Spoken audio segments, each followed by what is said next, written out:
बीते वर्षों में कई साहसिक निर्णय लिए हैं। सेना द्वारा किए गए जरूरी रिफॉर्म्स का एक उदाहरण अग्निपथ स्कीम भी है। दशकों तक संसद से लेकर अनेक कमेटी तक में सेनाओं को युवा बनाने पर चर्चाएं होती रही है। भारत के सैनिकों की औसत आयु, एवरेज एज, ग्लोबल एवरेज से ज्यादा होना, ये हम सबकी चिंता बढ़ाता रहा है।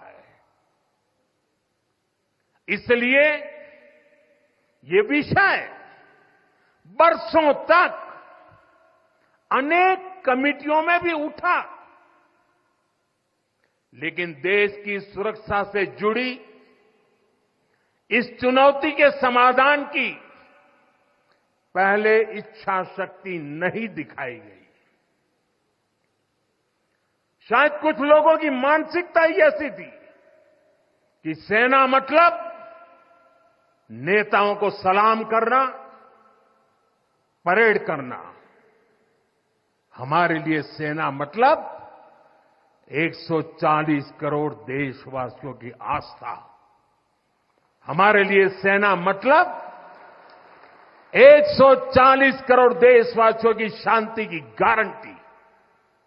हमारे लिए सेना मतलब देश की सीमाओं को सुरक्षा की गारंटी। अग्निपथ योजना के जरिए देश ने इस महत्वपूर्ण सपने को एड्रेस किया है। अग्निपथ का लक्ष्य सेनाओं को युवा बनाना है। अग्निपथ का लक्ष्य सेनाओं को युद्ध के लिए निरंतर योग्य बनाए रखना है।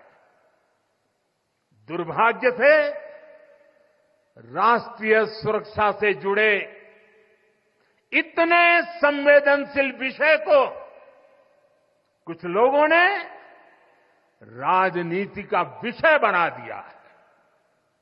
कुछ लोग सेना के इस रिफॉर्म पर भी अपने व्यक्तिगत स्वार्थ में झूठ की राजनीति कर रहे हैं। ये वही लोग हैं जिन्होंने सेनाओं में हजारों करोड़ के घोटाले करके हमारी सेनाओं को कमजोर किया। ये वही लोग हैं जो चाहते थे कि एयरफोर्स को कभी आधुनिक फाइटर जेट न मिल पाए।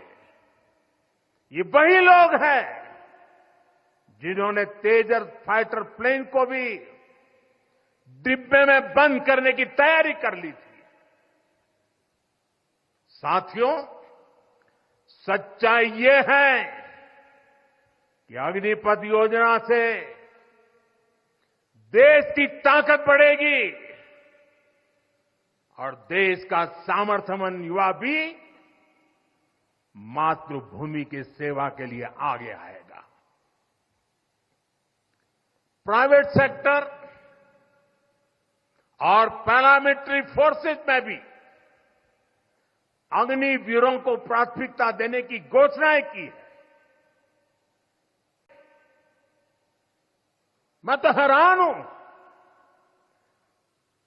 कुछ लोगों की समझ को क्या हुआ है, उनकी सोच को क्या हो चुका है। ऐसा भ्रम फैला रहे हैं कि सरकार पेंशन के पैसे बचाने के लिए ये योजना लेकर आई है। मैं जरा ऐसे लोगों की सोच से शर्म आती है, लेकिन मैं ऐसे लोगों से पूछना चाहता हूं, जरा कोई मुझे बताए, आज मोदी के शासनकाल में जो भर्ती होगा, क्या आज ही उसको पेंशन देना है क्या?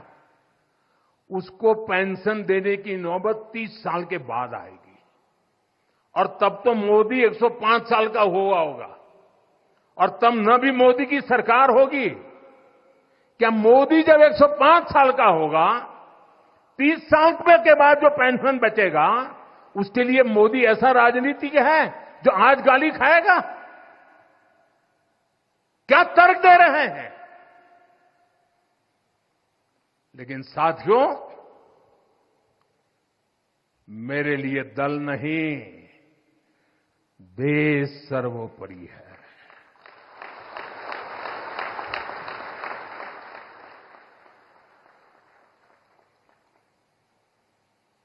और साथियों, मैं आज गर्व से कहना चाहता हूं, सेनाओं द्वारा लिए गए इस फैसले का हमने सम्मान किया है। और जैसा मैंने पहले कहा, हम राजनीति के लिए नहीं, राष्ट्र नीति के लिए काम करते हैं। हमारे लिए राष्ट्र की सुरक्षा सर्वोपरि है। हमारे लिए 140 करोड़ की शांति ये सबसे पहले है। साथियों,